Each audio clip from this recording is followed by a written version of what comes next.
But those trees held up the other trees. Those trees nurtured the other trees.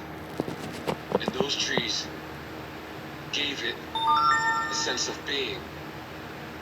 And as that tree fell into the forest, the sound was not heard. But as that tree decayed, it nurtured the other trees around it. It nurtured the flowers around it. It nurtured the things that were in its arena.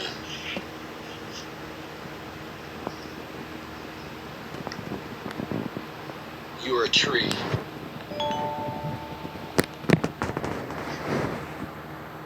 That may be in the forest, you may be a tree within the city, or you may be a tree within the garden. When we lose track of our natural sense and we're enclosed in an environment, we become like that environment. We take on the things of that environment. Some of us are able to flourish and provide fruits to those that need it. Some of those trees exist and are mighty, and they're able to grow tall, and they're able to grow mighty. And I think of heaven.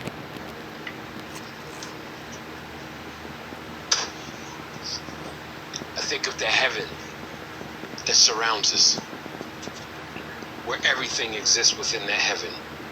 And then I think of paradise, that enclosed environment, that box. Some of us choose to live in that box. Some of us choose to live in that box until these emotions arise in us.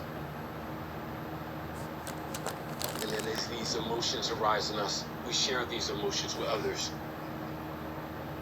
So they are emotive with us, so that they react to our emotions. And as they react to our emotions, we feel gladdened. We feel a safe place, a secure place, a haven that we call home. And that home becomes our castle or becomes our cage. These metaphors that I use are examples of how we enclose ourselves, whether they be in buildings, or they be in trees, or they be in the heaven above.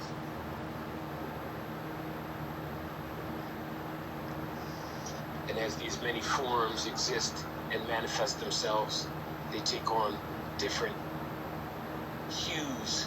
They take on different aspects of themselves. One can be a child, one can be a father, one can be a lover, one can be a guardian, one can be a governor, and one can be a worker or a laborer. And as we take on these different forms, we're all fulfilling an aspect of truth, an aspect of who we are. And those aspects, as they manifest in the different arenas, in the different environments, in the different places that we find ourselves, we hold to those environments and we labor within those environments. Some of us feel enslaved, some of us feel sovereign, and some of us feel free.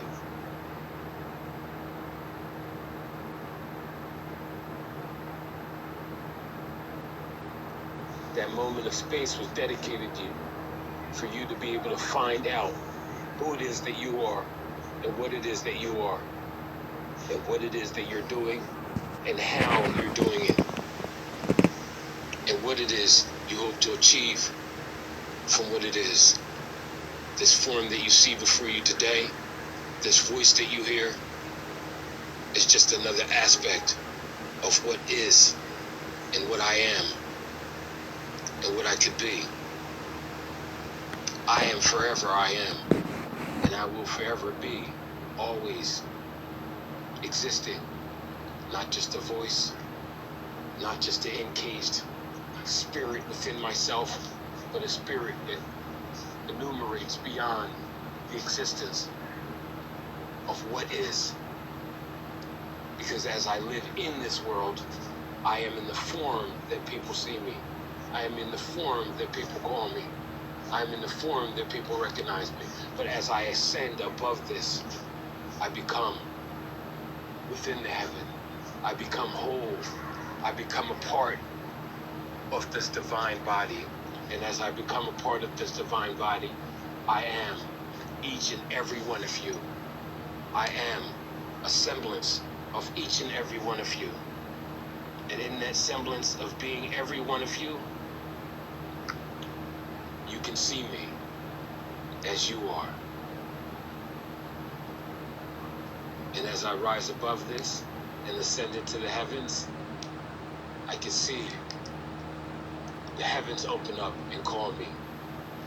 I can see things coming from the heavens to replenish the ground or cleanse it. Some of this is water, some of it in the fire, some of it in the form of snow.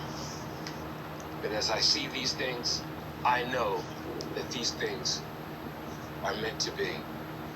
And as they are meant to be, they create a chain reaction that echoes throughout time.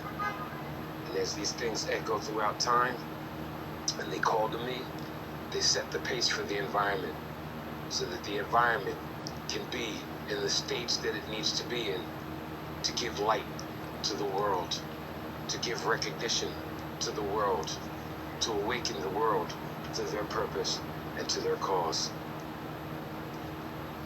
This has been the voice coming through me.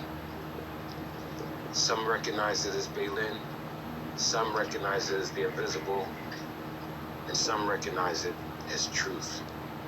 And may this truth reside in you, and may this truth guide you, and may this truth bless you.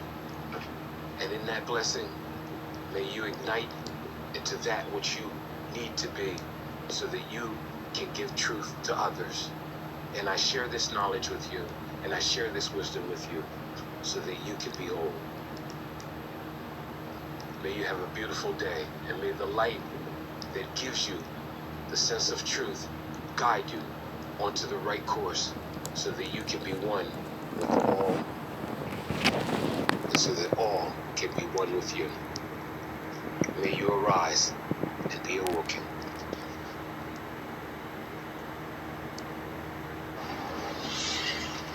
Toltec. Peace to all beings.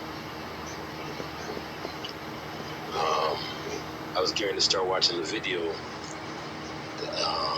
that's been going around about the origin of forbidden knowledge. I want to say peace to them brothers, and I want to give a little talk on that particular matter. I see a great deal of individuals in some of the various groups that I belong to that are constantly at war with each other about the aspects of religion. And it's interesting that throughout the years, you've had many people on the stands and divided when people start talking about the perspectives of religion. Throughout the years, I've had the opportunity to study most of the major religions and get a deeper understanding of their philosophy, their theology, and the nature of their belief structures.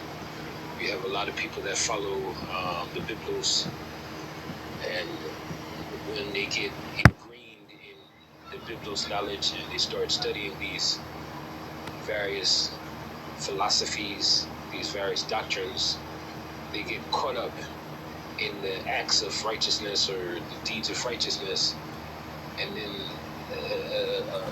a thing starts happening. They start judging people. They start making judgment on the knowledge that they have. And, the aspect of any books of righteousness, the aspects of any doctrines that are trying to lead people onto a path of knowledge. Oftentimes when people get caught up in this knowledge, the ego starts getting set in, and a lot of people start debating when this ego starts dictating their passage and their rites of passage.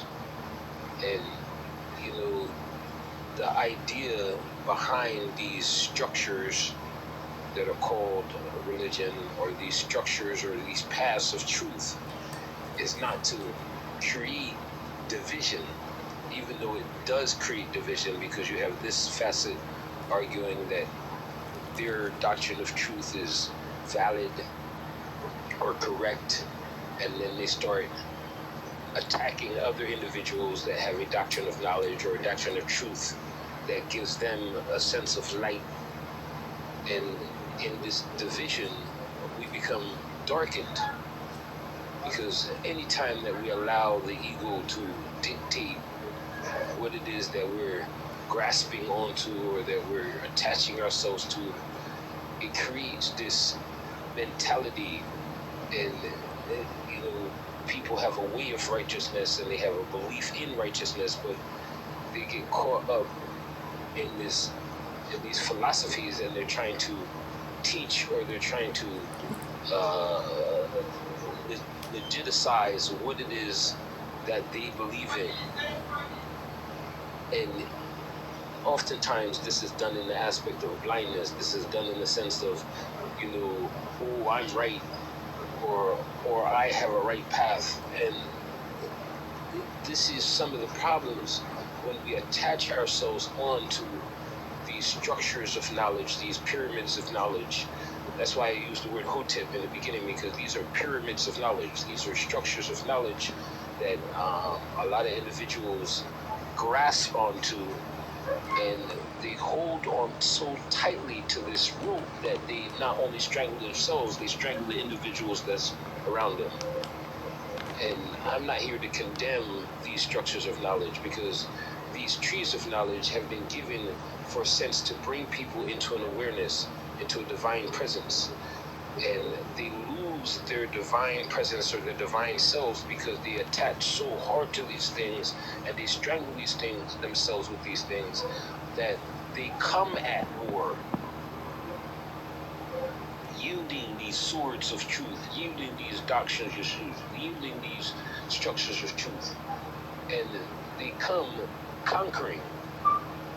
And the aspect is, we are supposed to learn how to conquer ourselves. We are supposed to learn how to conquer the things that keep us in these paths of division, into these ideas that we think are supposed to bring us together, but they're not unifying, they're separating, they're creating division, they're creating hardship, they're casting their pearls, and they're using it in swindless ways. And when these things come about, this is what is creating these hardships. This is what's creating these separations. This is what's creating these legions of lost people. Because we're not unifying ourselves in the structures of enlightenment. We're constantly bombarding others, or chastising others, or trying to swindle others with these doctrines or with these things, because we're blinded by these structures, these colonizing structures that lead us into these pockets, or these fences, or these gates, or these pens. So our minds become caged, and they become so caged that we become prisoners within our own selves, within our own religions, within our own doctrines, and then we try to imprison others into these doctrines and into these things. And that are not the matters of truth. When we come into the aspects of truth, then we should learn how to stop dividing. We should learn to start educating. It's supposed to be each one teach one. Each one cleanse the other one through the words that we're giving. We're supposed to be purifying one another with the words that we're giving. We're not supposed to be taking our mud and throwing it on others and dirtying them, or seeing them as less than, or seeing them as something that should be put away. When we put these people away and when we close them into the cage of our own thinking,